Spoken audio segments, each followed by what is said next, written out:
What's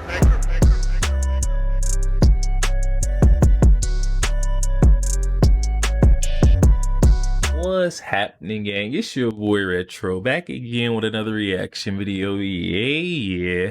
Today we got another huge update. We're now seeing what looks to be like Miss Jessica Tarlov's last day on the set of Fox News The 5. This newest clip where we just seen her give one of the most Trump deranged takes I think we've seen during her tenure on Fox News The 5, guys. This is absolutely painful to watch. We're going to have to get straight into this one. I'll save my thoughts for the back end, guys. Definitely stick around to the end to get my thoughts on the back end. And also, YouTube, push this video out. Definitely stick around to the end. But let's get straight into the painful clip. Before we do that, but make sure you guys hit that like button for me and also hit that subscribe button as we're on the road to the truth. Hop aboard for that journey. Let's get into it, y'all. Everything voters dislike about Joe Biden and solved only the age problem.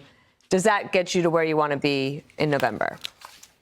So I'll address the joyfulness first, because it's permeating all of us. And I saw this tweet that I think really summed up what was going on. It's a staffer on the Biden-Harris campaign who said the last 3 weeks felt like a funeral, and now I'm at an open bar wedding.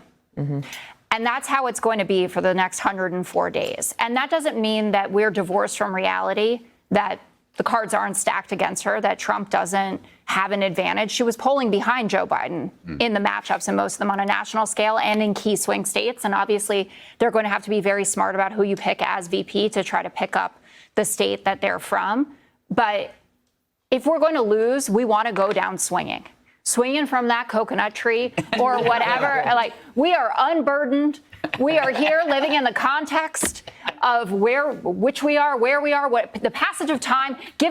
Inject all of it into my veins at this moment. I am on the bus, and I plan to be there for the next 3.5 months. And I think that when you talk about the coup, I should have used my quotes, the coup of all of this, the fact of the matter is that no rules were violated from this. The DNC rules are the same that they were 2 weeks ago as they are today that allowed this. And these delegates pledged to support Joe Biden, who then told Joe Biden what he wanted.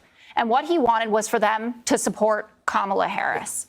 Now, I know a lot of people, I know Harold, for instance, was in support of a mini primary of some kinds, and everyone was trying to game out, you could have battleground town halls, for instance, let delegates vote. We have no time. And we also have a record of the Biden-Harris administration that a lot of people are really proud of. And she is the heir to that record. And the Trump team, they will try to run against that. But she's come armed, not with a knife, but with the kind of guns that she needs to talk about what's gone on with the economy, to talk about what they've done in terms of producing more oil than ever in history, what they're doing to expand Medicaid, capping insulin $35, et cetera. And you're seeing the public react. It's not just Democrats, it's swing voters as well. I mean, $100 million in donations, 1.1 million unique donors, 62% are first-time donors.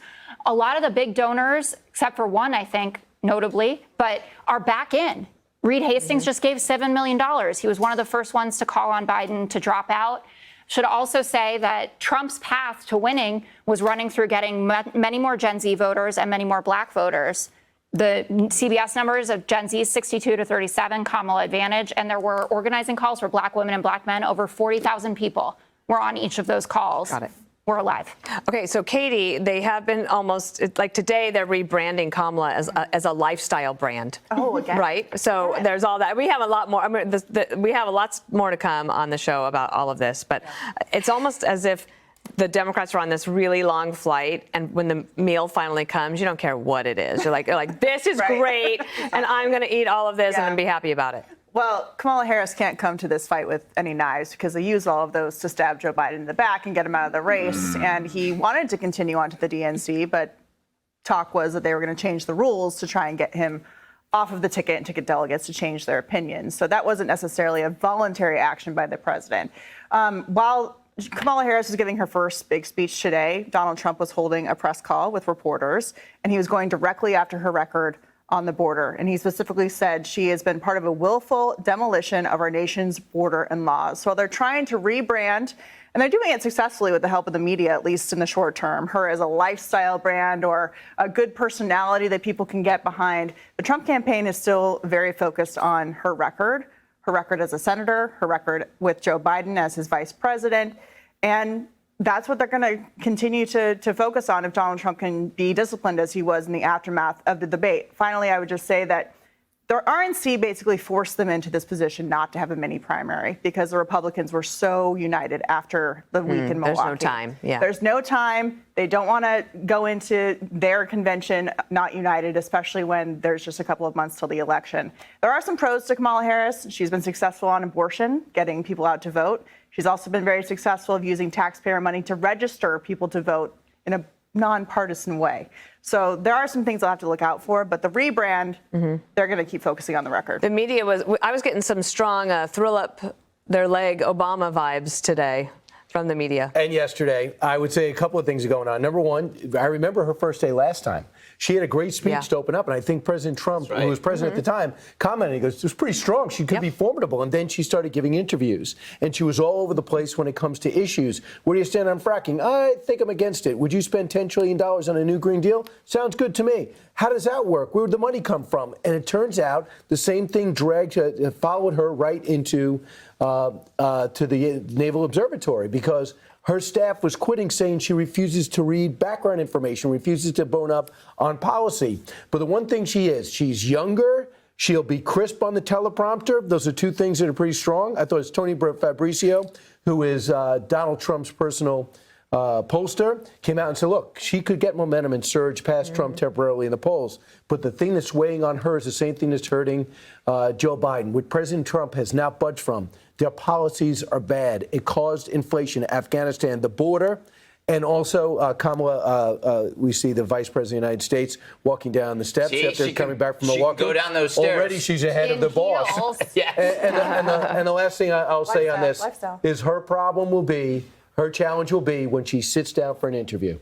When she sits down for an interview with people asking her real questions about where she stands and what has she done and what has she not done and what does she believe, that's the problem. And where she's been. Like not Europe, but border. What I would love, if you have a chance to Google this, if we didn't show it to you, but Chuck Schumer announced he was endorsing her, and he was basically like begging people to clap. So we'll see how all of it goes, but an exciting moment in the election. Yo, there we have it, guys. If you're having to beg people to clap for your candidate, you should know they're not going to win on any ticket. I don't know why the left is still trying to put up this charade. Just like what Dan Apiro was saying right here, this is that meal after, the first meal after a long flight or on a long flight. They bring the car. You don't care what they're bringing. You're gonna digest it. You're gonna eat, and that's what's happened over there on the left. She's the next option in line. After Joe Biden, the guy who was bogging the whole party was bogged down. He was a party pooper. Now you've got Kamala Harris. She seems young, fresh. I don't see much policy wise. She's still beside Joe Biden. They keep wanting to say that, she's been on the side running mate of Joe Biden. Throughout his presidency, we've seen her sitting beside Joe Biden with this wide open border, economic failure. Our economy is getting shot to all knows where. Come on, guys. We got to stop giving her so many flowers where it's not due. She sat beside this guy who was decaying. Come on. And she was the next one in line. They shoot her in because they didn't want the donor money to go to waste. They didn't want it tangled up too much. So they're essentially letting her be the next puppet in line. She can somewhat form a sentence and read a teleprompter. So they're going to keep her on the ticket. And this is very clear to see what they're doing here. They've done it with Joe. They dressed him up real nice. The media placated all of his questions. They dressed him up real nice, look like a very stand-up guy. They're saying she's going to be, a front-facing image, a lifestyle image. And her image will be able to take her across that victory line later on this year. We already know that's not happening, guys. That's no way. When we've seen what Trump has had to overcome, his obstacles, for us to even have to get to this point, we're forced the Democrats' hands to be like, hey, get rid of Joe. He's not winning against Donald Trump. Even the charade cases, all the, the legality that we've thrown at him, the legal lawfare, it's not working. This outcome that we're seeing with Kamala Harris is a result of all those failed attempts, charade cases to get after Donald Trump. They've seen that none of that stuff stopped him. He still, has a full head of steam. He's going to run straight towards the finish line. So they figure they get at least someone they could kind of drag a little bit more and they move their feet because she's not as much dead weight. But I just don't see her putting up a fight against Donald Trump. Excuse me, guys. guys, definitely hop in the comment section and let me know what you're thinking. Maybe I'm seeing things wrong.